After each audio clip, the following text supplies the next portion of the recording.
avant de plonger dans cette histoire incroyable, pensez à vous abonner à la chaîne et à activer la cloche.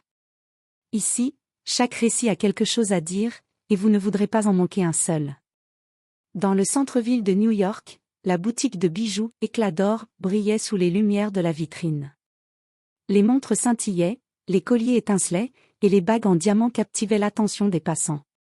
Ce matin-là, Vanessa Whitman, une femme élégante et raffinée, entra avec assurance.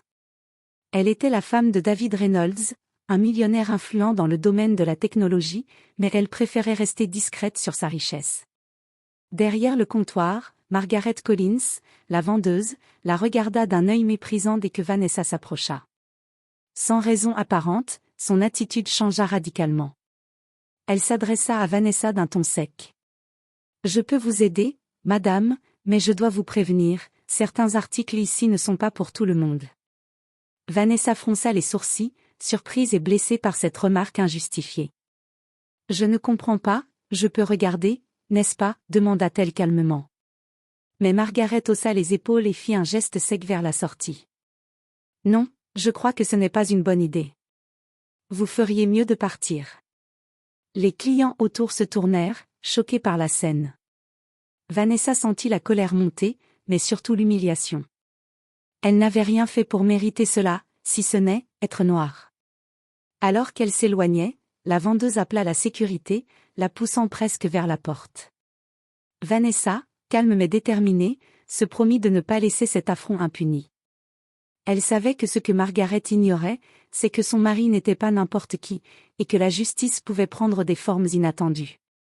Vanessa sortit de la bijouterie, le cœur lourd mais l'esprit lucide.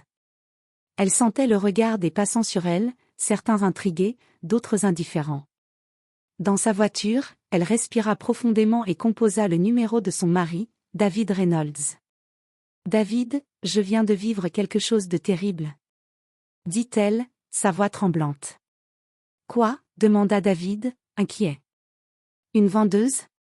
Margaret Collins m'a humiliée et chassée de la bijouterie, juste à cause de ma couleur de peau. » David serra les poings. « Vanessa, tu ne peux pas laisser ça passer. Je vais m'en occuper. » Mais Vanessa secoua la tête. « Non, je veux que ça soit moi. Je veux que cette femme réalise son erreur de la manière la plus publique possible. » Le lendemain, Vanessa retourna discrètement à la boutique, cette fois en prenant soin de ne pas être reconnue.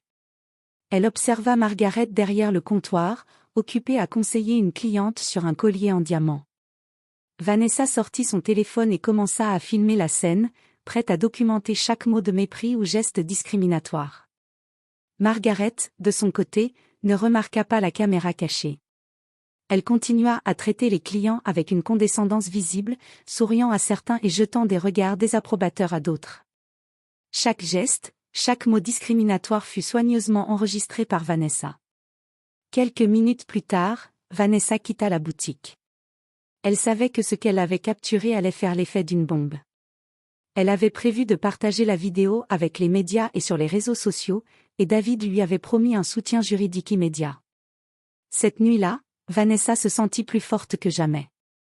Margaret pensait avoir gagné, mais elle ignorait que la vraie puissance ne réside pas dans l'argent ni dans l'arrogance, mais dans la dignité et la justice. Le lendemain matin, la vidéo de Vanessa était devenue virale. Sur les réseaux sociaux, des milliers de personnes partageaient la scène, la vendeuse méprisante, le geste brusque, les mots humiliants. La boutique Éclat d'or se retrouvait au centre d'un scandale national. Margaret Collins entra au travail, souriante et confiante, sans savoir que sa réputation était déjà en train de s'effondrer. Dès qu'elle alluma son ordinateur, elle reçut un flot de mails de clients furieux et de médias demandant des explications. Les appels téléphoniques ne cessaient de sonner. « Margaret, vous avez vu ça ?» demanda sa collègue, choquée. « C'est juste une tempête passagère. » répondit Margaret, tentant de minimiser la situation. Mais dans son cœur, une inquiétude commençait à poindre. Dans le même temps, Vanessa, avec l'aide de David, contacta le siège de la bijouterie pour déposer une plainte officielle pour discrimination. Elle demanda également que Margaret soit confrontée à sa faute en personne, et que la direction réagisse publiquement. Quelques heures plus tard, la direction convoqua Margaret dans le bureau du directeur. La vidéo était projetée sur un grand écran. Margaret, figée, vit son propre comportement exposé devant toute l'équipe dirigeante. « Margaret, dit le directeur, sévèrement, nous avons reçu de nombreuses plaintes. Votre comportement est inacceptable et ne reflète pas nos valeurs. Comment justifiez-vous cela ?» Margaret bafouilla, incapable de trouver une excuse crédible. Son arrogance et son mépris s'étaient retournés contre elle. La colère et la honte se mêlaient dans ses yeux. Pendant ce temps, Vanessa, observant la scène discrètement, se sentit soulagée. Elle savait que la justice pouvait être lente, mais qu'elle finit toujours par arriver, surtout lorsque la vérité était filmée, partagée et irréfutable. La chute de Margaret venait de commencer, et la vendeuse humiliante allait découvrir que l'arrogance et le racisme ont toujours un prix. Les jours suivants, la vie de Margaret Collins se transforma en cauchemar. Les réseaux sociaux continuaient de relayer la vidéo de l'humiliation de Vanessa, et la communauté réagissait avec colère et indignation. Les #, justice pour Vanessa et #stop discrimination faisaient le tour du pays. Les clients réguliers de la bijouterie commencèrent à boycotter la boutique. Des appels téléphoniques de clients furieux exigeant des excuses personnelles pleuvaient sur Margaret et la direction. Même les fournisseurs prestigieux, craignant d'être associés au scandale, commencèrent à mettre en pause leur contrat. Un matin, alors que Margaret tentait de travailler derrière le comptoir, une cliente entra et la reconnut immédiatement. « Vous êtes la femme qui a humilié Vanessa Whitman, n'est-ce pas ?» balbutia Margaret, incapable de se défendre. « Je ne ferai jamais affaire avec cette boutique tant que vous êtes ici. » La cliente partit, laissant Margaret rouge de honte et tremblante. La direction convoqua à nouveau Margaret, mais cette fois pour des mesures disciplinaires sévères. « Margaret, dit le directeur, nous avons reçu trop de plaintes et votre comportement a gravement nui à notre image. Vous êtes suspendue immédiatement, et votre poste sera réévalué. » À la maison, Margaret se sentait humiliée et impuissante.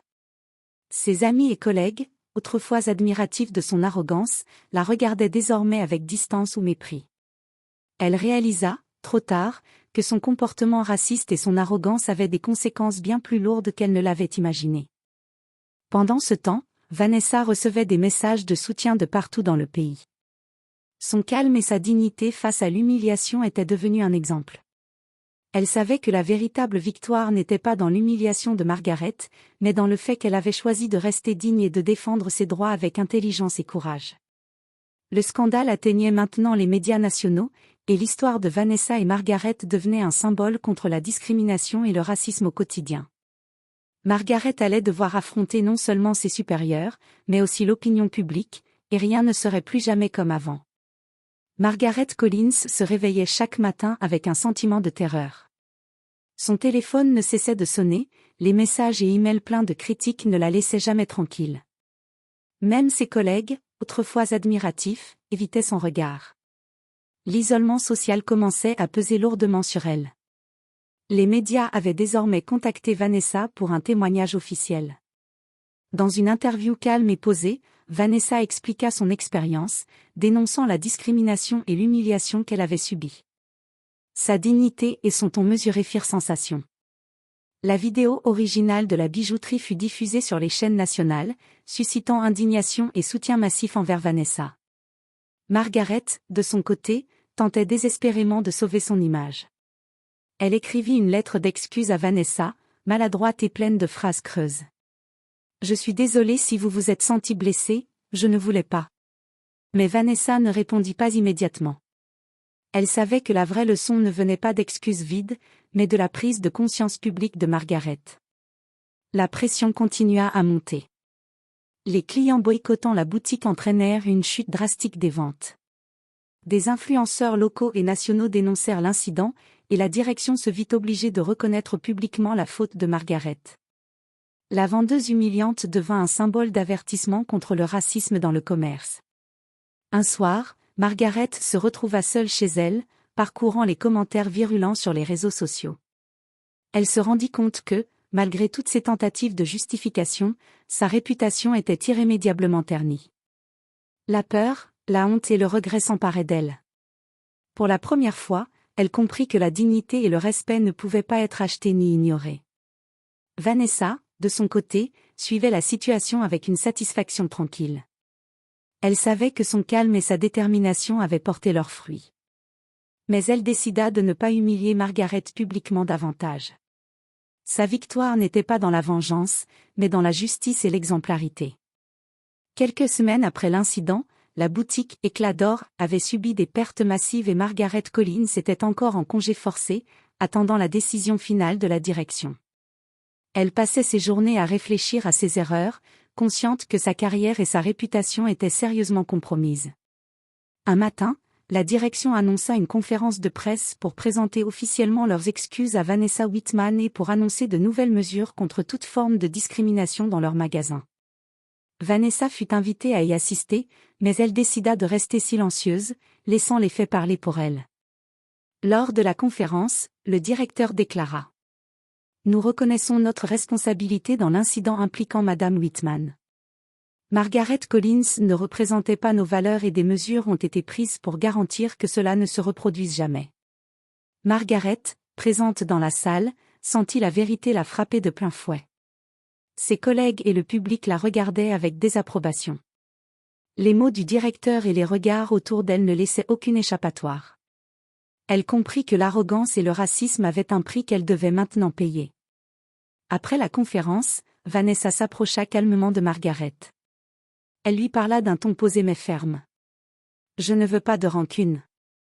Mais j'espère que vous retiendrez cette leçon, l'humiliation et le racisme ne donnent jamais de vraie puissance. Le respect se mérite, et il commence par traiter les autres avec dignité. » Margaret baissa les yeux, incapable de répondre. Pour la première fois, elle ressentit une vraie honte et une remise en question sincère. Vanessa, quant à elle, retourna à sa vie avec élégance, consciente que sa force ne résidait pas dans la vengeance, mais dans sa dignité et sa capacité à rester maîtresse de la situation.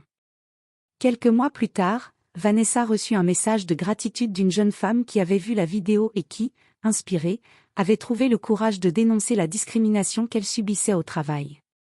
Vanessa sourit. Sa victoire allait bien au-delà de Margaret Collins, elle avait inspiré un changement, prouvé que la justice et la dignité triomphaient toujours.